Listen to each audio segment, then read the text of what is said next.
দেখুন, মারধর করা, ব্যবসায়ীকে তুলে নিয়ে যাওয়া, টাকা নেওয়া এই নতুন কিছু নাকি? এর জন্য সিসিটিভি দেখার দরকার রয়েছে। লাইভ চলে, ভিডিও দেখছি আমরা, কেউ মিডিয়াতে তুলে দেখাচ্ছে, কেউ মোবাইলে রেকর্ডিং করে দেখাচ্ছে, এটা কোনো ব্যাপার না। আর এই যারা করছে তারা এত দুঃসাহসী। ত্রিপুরা একজন ব্যবসায়ী এসেছিল এখানে, তাকে একজন কাউন্সিলর তুলে নিয়ে গিয়ে 5 দিন আটকে রেখেছিল, মারপিট করেছিল, সে খবর আপনারা করেছেন। আর যারা এইসব করছে তারা জানে আমাদের গায়ে কেউ হাত দিতে পারবে না। তাকে পুলিশ ধরতে পারছে না, সে নিজে গিয়ে হয়তো পার্টির চাপে সারেন্ডার করছে। বেলেঘাটায় কি হলো, বাড়ি ভেঙে তুলে দিচ্ছে সেখানে প্রমোটিং হবে বলে, ওখানকার 1 নম্বরের যে মাফিয়া গুন্ডা, তাকে সবাই চেনে। তার বিরুদ্ধে কমপ্লেন করতে লোকে সাহস পায় না। কিন্তু জানি না পুলিশ কী করে ওকে ধরে ফেললো ভুল করে, ধরেও না কেউ, কারণ এটা ওপেন সিক্রেট। ইলেকশন যদি যা ইচ্ছা করো আমাদের জিতিয়ে দাও। একটা পরিবার নদিয়াতে সম্পন্ন লোক, ওখানে তারা যেহেতু বিজেপি করে, 5 ভাইয়ের নাম আসছে না। ভিডিও বলেছে দয়া করুন আমাকে, আমার পক্ষে সম্ভব নেই নাম তোলা, কারণ নেতারা বলেছে এদেরকে দেওয়া যাবে না। তাদের মা বাপের নাম আছে, তাদের ছেলেপুলের নাম ভোটার লিস্টে এসে গেছে, কিন্তু ওই 5 ভাই যেহেতু ওদের মাথা নত করেনি, টাকা দেয়নি, তাই তাদের ভোট নাম তোলা হচ্ছে না। আমি ইলেকশন কমিশনে তাদেরকে বলেছি কমপ্লেন করতে। ডিস্ট্রিক্ট অবজারভারদের নিজস্ব লগ ইন ব্যবহার করে নাম বাদ দেওয়ার চেষ্টা চলছে, আর সংখ্যালঘু এলাকায় এইগুলো বেশি হচ্ছে। বুধবার নির্বাচন কমিশনে গিয়ে অভিযোগ জানিয়েছেন তৃণমূলের প্রতিনিধি দল। নিঃসন্দেহে এই ধরনের কোনো কাজ হলে অভিযোগ জানানো উচিত।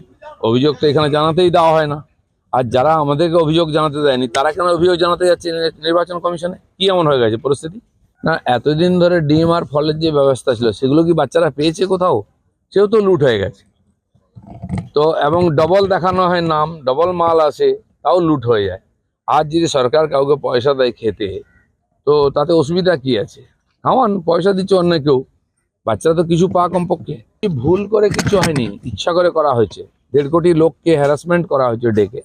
তার মধ্যে 50% লোক যাদের ডাকার কোনো দরকারই ছিল না, বহু বিশিষ্ট ব্যক্তি, ভালো মানুষ, যারা অনেক আগের থেকে ভোট দিচ্ছেন, তাদেরকে ডেকে নিয়ে 2 ঘন্টা বসিয়ে রাখা হলো। আর বলা হলো ঠিক আছে চলে যান, একটা ফটো তুলে ছেড়ে দেওয়া হলো। বহু লোক আমাকে কমপ্লেন করেছে। খালি তাদেরকে হ্যারাসমেন্ট করা, অপমান করা, যাতে তারা ইলেকশন কমিশন আর কেন্দ্র সরকারের বিরুদ্ধে স্টেটমেন্ট দেয়, এই জন্য তারা ক্ষুব্ধ হয়ে যান, বিরক্ত হয়ে যান। ঠিক আছে, যারা ফিল্ম লাইনে আছেন বোঝেন, তারা যদি করেন আপত্তি কি? বাংলা ফিল্মের যা অবস্থা হয়ে গেছে, এই করে যদি একটু পরিবর্তনে খুব ভালো হয়। আমার স্ত্রী, তিনি পার্টি একজন কার্যকর্তা, আমার চেয়ে পুরনো। আমি এমএলএ এমপি হয়ে গেলাম, ওনার একবার হওয়ার ইচ্ছা আছে। পার্টির হাজার হাজার লোক অ্যাপ্লিকেশন করেছেন, কর্মীরা, যে কেউ করতে পারে। পার্টি ঠিক করবে কাকে কোথায় ক্যান্ডিডেট করবে।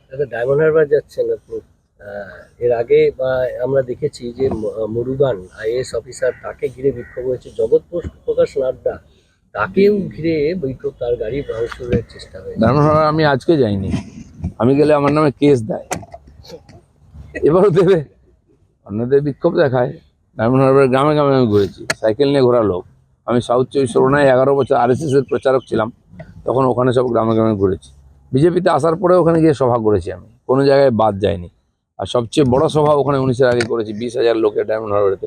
তো এখন গৃহ সম্পর্ক, বুথের সশস্ত্রকরণের কাজ চলছে। কাল কুলপি আর পাথর প্রতিমায় ছিলাম, তার আগের দিন কুলতলি ছিলাম, এরকম তারপরের দিন গেলাম গোসাবা। আর এদিকে ডায়মন্ড হারবার আমাদের সাংগঠনিক জেলা, সেখানে আজকে 2টো বিধানসভায় যাব।